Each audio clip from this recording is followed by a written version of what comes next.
रानी और जल्लाद। एक नगर में एक राजा और रानी रहते थे।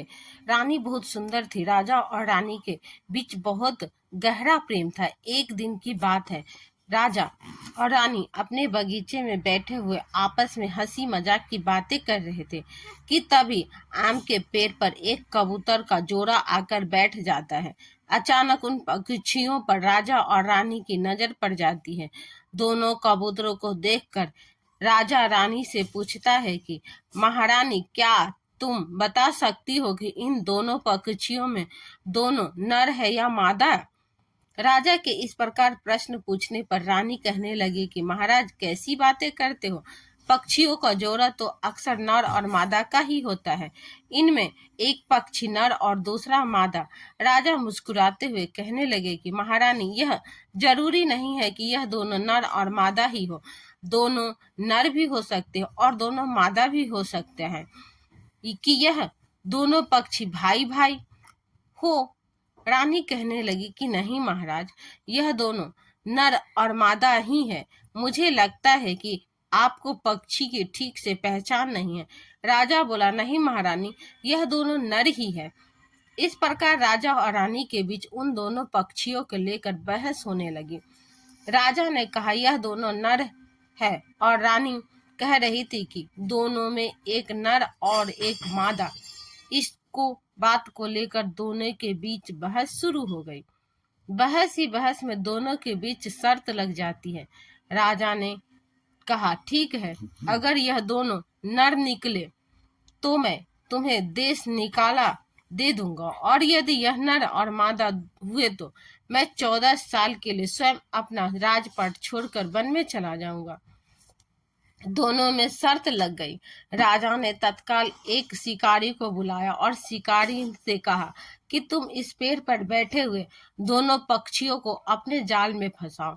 और उधर राजा ने पक्षियों के विशेषज्ञ को बुलाया लिया और उससे कहा कि तुम्हें मुझे यह बताना होगा कि यह दोनों पक्षी नर या मादा। उसने कहा, ठीक है महाराज। इधर शिकारी अपना जाल डालकर उन दोनों पक्षियों को पकड़ता है। रानी जानती थी कि दोनों पक्षी नर और मादा है।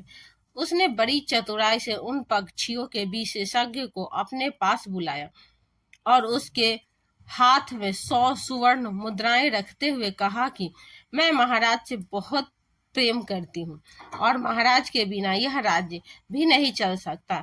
इसीलिए मैं चाहती हूँ कि इस शर्त में तुम महाराज को जिताओ। यदि मुझे वनवास होता है तो महाराज राज्य का संचालन ठीक ठाक करते रहेंगे, और यदि महाराज 14 साल के लिए वनवास चले गए तो यह राज्य विहीन राज्य हो जाएगा। और कहते हैं, जिस राज्य का कोई राजा नहीं होता वह अराजकता फैल जाती है। राजा का खौफ न होने के कारण चोर डाकू प्रजा पर अत्याचार करने लगते हैं। इसीलिए तुम्हें झूठ बोलकर महाराज को ही जिताना है। पक्षियों के विशेषज्ञ ने कहा कि ठीक है महारानी जी, हम ऐसा ही करेंगे। वह शिकारी उन दोनों पक्षियों को पकड़ लाता है और राजा और रानी के सामने छोड़ देता है। तब राजा ने उन पक्षियों के विशेषज्ञ से पूछा कि बताओ, इन दोनों में क्या फर्क है? यह नर या मादा है? फिर दोनों पक्षी दोनों नर है। विशेषज्ञों ने जब दोनों पक्षियों को देखा तो दोनों पक्षियों में एक नर था और एक मादा थी। पक्षियों का विशेषज्ञ तो पहले ही रानी से 100 मुद्राएं ले चुका था। रानी के कहने के अनुसार अब उसे झूठ बोलना था। इसीलिए वह कहने लगा कि महाराज, यह दोनों पक्षी नर है।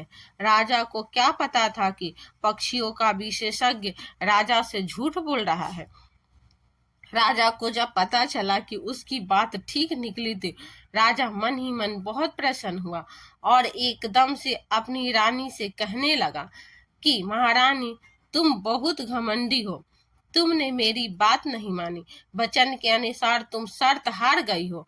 अब मैं तुम्हें देश निकाला दे रहा हूँ। रानी ने महाराज के लिए उन पक्षियों के जानकार से झूठ बुलवाकर देश निकाला तो ले लिया, लेकिन वह अंदर ही अंदर बहुत रोने लगी। वह सोचने लगी कि अब मुझे अपने महाराज से अलग होना पड़ेगा। रानी ने राजा से निवेदन किया कि महाराज, आप मुझे देश निकाला मत दीजिए।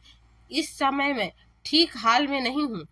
आप जानते हो कि इस समय मैं गर्भवती हूँ। ऐसा हालत में मैं कहाँ जाऊंगी? लेकिन राजा ने रानी की बात पर ध्यान नहीं दिया। राजा कहने लगा कि महारानी, अब तुम्हें शर्त के अनुसार यह महल छोड़कर जाना होगा। राजा ने जल्लादों को बुलाया और उन्हें आदेश दिया कि तुम रानी को ले जाओ और राज्य से बाहर लेकर जाकर इस गांव से जान से मार देना, क्योंकि हमारी रानी ने दो नियमों का उल्लंघन किया है। पहले तो यह शर्त हार गई और दूसरी इसने राजा की आज्ञा का उल्लंघन किया है। जल्लाद महारानी को लेकर चल देते हैं और चलते चलते राज्य की सीमा से बाहर निकल जाते हैं और एक घने जंगल में जाकर के महारानी को मारने का विचार बनाते हैं। इधर महारानी मन में विचार करती है कि हे भगवान, अब मेरे प्राण कैसे बचेंगे? मैं किस तरीके से अपनी रक्षा कर पाऊंगी? उन जल्लादों में से एक जल्लाद कहने लगा, हे महारानी, राजा के आदेश के अनुसार हमें आपको मारना ही पड़ेगा, हमें क्षमा कर देना। तभी उनमें से एक दूसरा जल्लाद कहने लगा कि भाई, तू यह क्या बोल रहा है? हमने महारानी का नमक खाया है। इतने दिनों तक महारानी ने हमें पुत्र की तरह रखा है। क्या हम ऐसी महारानी को मार सकते हैं? हमने आज तक न जाने कितने लोगों को मौत के घाट उतारा है, कितने लोगों की मौत का पाप अपने सिर पर लिया है। आज एक पुण्य का कार्य कर देते हैं। तीसरा जल्लाद उसकी हाँ में हाँ मिलाकर कहता है, बात तो तुम्हारी ठीक है, महारानी को मारकर हम बहुत बड़ा पाप करेंगे।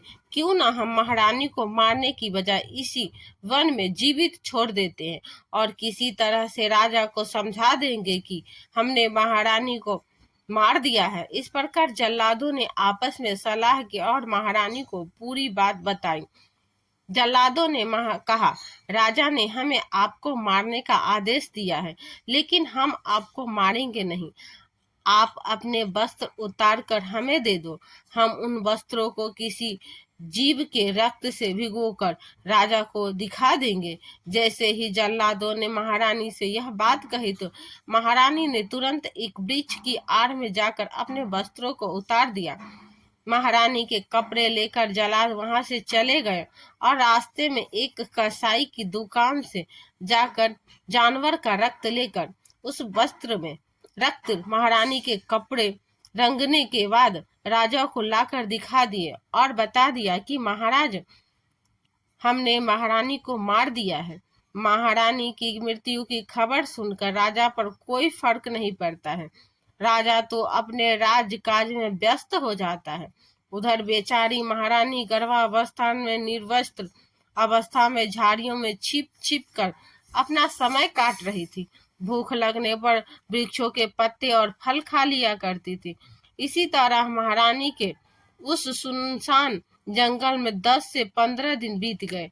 उस दुखियारी की जंगल में कोई देखभाल करने वाला नहीं था। लेकिन कहते हैं ना कि जिसका कोई नहीं उसका भगवान होता है। भगवान उसकी मदद करने को किसी न किसी को भेज ही देते हैं। एक दिन की बात है, राजा विक्रम शिकार खेलने के लिए उस वन में आते हैं। शिकारी खेलते खेलते राजा विक्रम उसी ओर चले जाते हैं जिस ओर रानी रहती है। बेचारी रानी वृक्ष के नीचे बैठी हुई थी। तभी अचानक से उसने घोड़े के चलने की आवाज सुनी तो वह तुरंत घनी झाड़ियों के बीच जाकर छिप गई। उधर राजा विक्रम को उन झाड़ियों के बीच से कुछ आहट सुनाई दी तो राजा विक्रम ने सोचा कि जरूरत इन घनी झाड़ियों में कोई शिकार छिपा होगा। राजा विक्रम ने अपने सैनिकों से कहा कि इस झाड़ी को चारों ओर से घेर लो, इसके अंदर कोई शिकार मालूम पड़ता है। राजा ने सैनिकों ने फौरन उन घनी झाड़ियों को घेर लिया। अपने चारों तरफ से तीर तलवार लेकर खड़े सैनिक को देखकर रानी घबरा जाती है। रानी सोचती है कि आज तो यह लोग मुझे शिकार समझकर मार ही डालेंगे। यही सोचकर रानी ने आवाज लगाई कि भाइयों, मैं आपका शिकार नहीं हूँ, मैं एक दुखियारी लाचार महिला हूँ। मुझ दुखियारी महिला को मारकर आपको क्या मिलेगा? जब राजा विक्रम ने एक स्त्री की आवाज सुनते हुए अपने सैनिकों से पीछे हटने को कहा कर उस स्त्री से पूछने लगे कि तुम कौन हो और यहाँ कैसे आई हो, तब नारी कहती है कि मेरा इस दुनिया में कोई नहीं है, ना मेरा कोई रिश्तेदार है, ना कोई सगा संबंधी। मैं तो इस वन में रहकर अपना समय काट रही हूँ। राजा विक्रम बड़े दयालु और बहुत अनुभवी राजा थे। वे कहने लगे कि कोई बात नहीं, तुमने मुझे भाई कहा है, इसीलिए तुम हमारी बहन हुई। तुम इन झाड़ियों से बाहर निकल आओ, मैं तुम्हें अपने महल में ले चलूंगा। समझो आज से तुम्हारे दुख का अंत हो गया है। रानी यह बात सुनकर कहने लगी, हे भाई, ठीक है, तुमने मुझे अपनी बहन बना लिया, लेकिन मैं इन झाड़ियों से बाहर नहीं निकल सकती। राजा विक्रम बोले, क्यों, क्या कारण है? रानी ने जवाब दिया, क्योंकि मेरे पास वस्त्र नहीं है। तब राजा विक्रम ने अपने पास से कुछ वस्त्र उन झाड़ियों में फेंक दिए और कहा कि बहन, इन्हें पहनकर आप बाहर आ जाओ। रानी किसी प्रकार उन वस्त्रों को पहनकर उन झाड़ियों से बाहर आ जाती है। जैसे ही रानी झाड़ियों से बाहर आती है तो राजा विक्रम उनकी सुंदरता देखकर अचंभित रह जाते हैं। वह स्त्री एकदम अद्वितीय सुंदरी था। उसका चेहरा चंद्रमा के समान चमक रहा था। देखने में मालूम पड़ रहा था कि वह किसी राज्य की राजकुमारी या कोई अप्सरा है। राजा विक्रम कहने लगे कि बहन, तुम चिंता मत करो, अब मैं तुम्हें अपने महल लेकर चलूंगा।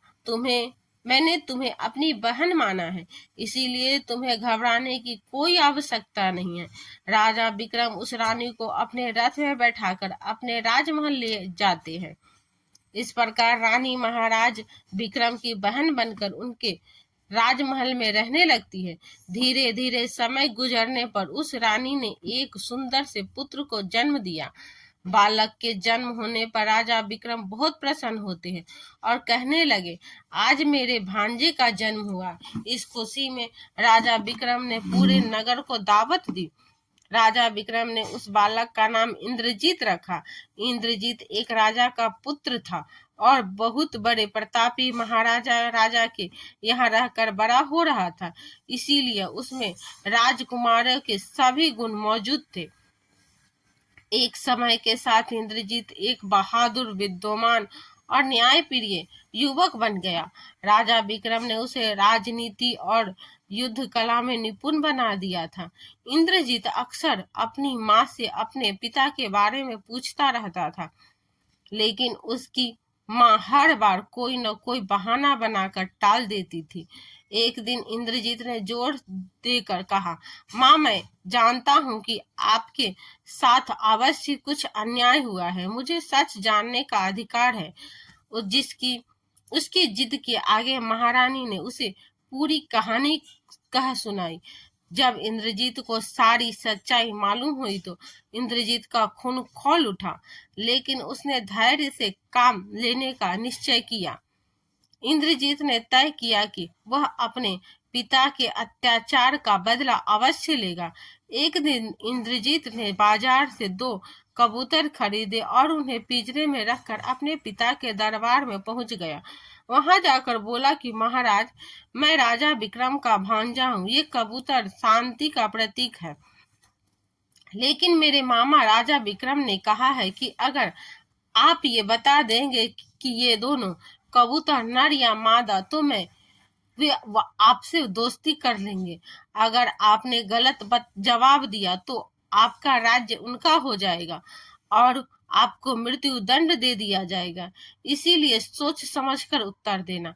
राजा विक्रम का नाम सुनकर महाराज डर से कांप गए, क्योंकि राजा विक्रम बहुत प्रतापी राजा थे और उनसे लड़ने की कोई हिम्मत नहीं कर पाता था। राजा ने कह दिया कि बेटे, ये दोनों कबूतर नर हैं, इनमें कोई मादा नहीं है। इस पर इंद्रजीत ने कहा कि महाराज, किसी पक्षी विशेषज्ञ को बुलाइए जो आपके उत्तर की पुष्टि कर सके। तत्काल ही पक्षी विशेषज्ञ को बुलाया गया। वे ये वही पक्षी विशेषज्ञ थे, जिसने महारानी के कहने पर झूठ बोलकर यह कहा था कि दोनों कबूतर नर हैं। जब वह पक्षी विशेषज्ञ कबूतर की जांच पड़ताल करने आया तो इंद्रजीत ने तलवार उसकी गर्दन पर रखकर कहा कि यदि तुमने गलत उत्तर दिया तो तुम्हारा सिर धड़ से अलग कर दिया जाएगा। पक्षी विशेषज्ञ ने कबूतरों की जांच पड़ताल करके बताया कि महाराज, इन दोनों कबूतरों में एक कबूतर नर और दूसरा मादा। पक्षी विशेषज्ञ का जवाब सुनकर महाराज थर थर कांपने लगे और इंद्रजीत से माफी मांगने लगे। इंद्रजीत ने कहा कि महाराज, हमने सुना है कि आपने भी एक बार यही प्रश्न अपनी महारानी से किया था और महारानी का उत्तर गलत होने के कारण आपने उसे मृत्यु दंड दे दिया था। आपने यह जानने की भी कोशिश नहीं की कि यह पक्षी विशेषज्ञ सही बोल रहा है या झूठ। आपने इस पक्षी विशेषज्ञ के कहने पर अपने अहंकार के कारण अपनी गर्भवती महारानी को मौत के घाट उतरवा दिए। आपको अपनी पत्नी व होने वाले बच्चे पर जरा भी दया नहीं आई। आज यह पक्षी विशेषज्ञ उस दिन की सच्चाई आपको बताएगा।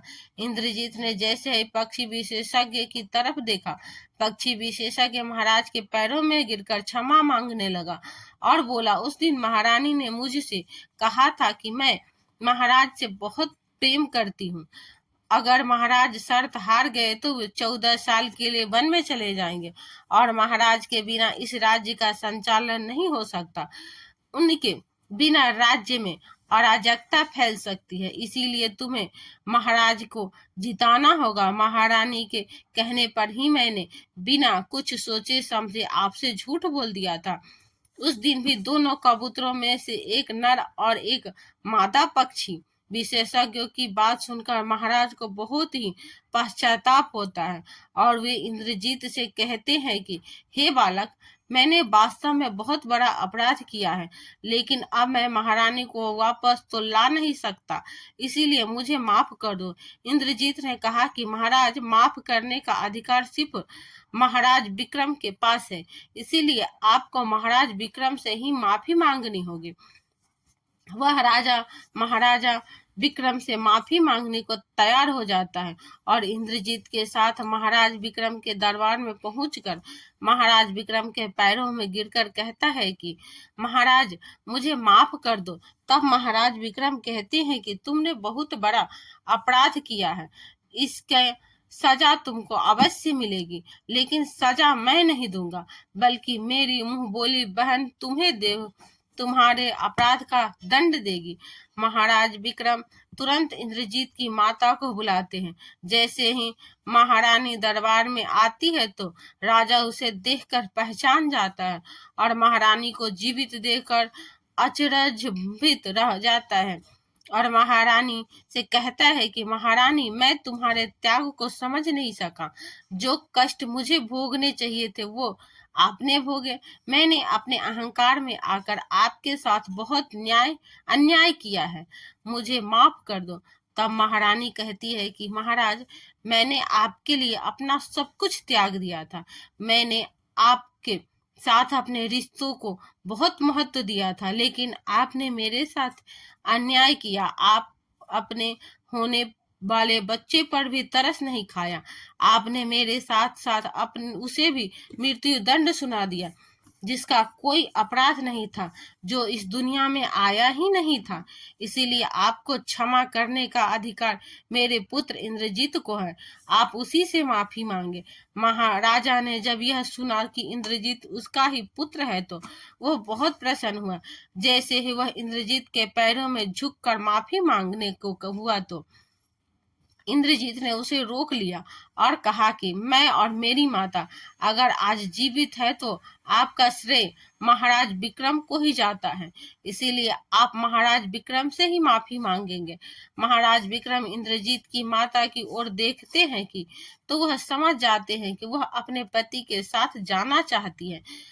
इस पर राजा विक्रम कहते हैं कि तुम्हारा अपराध क्षमा के योग्य नहीं है, इसीलिए तुम्हें सजा अवश्य मिलेगी। सजा की बात सुनकर वह राजा कांपने लगता है। तभी महाराज विक्रम कहते हैं कि तुम्हारी सजा यह है कि तुम्हें हमारी बहन को हर साल हमारे पास राखी बंधवाने के लिए लाना पड़ेगा।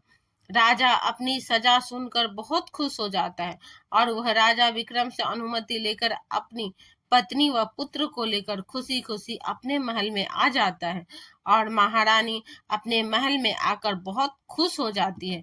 तो दोस्तों, ये राजा और रानी का कहानी आपको कैसी लगी? क्या एक पत्नी की प्रेम इतनी ही होती है?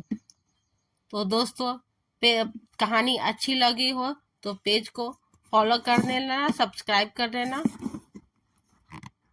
धन्यवाद।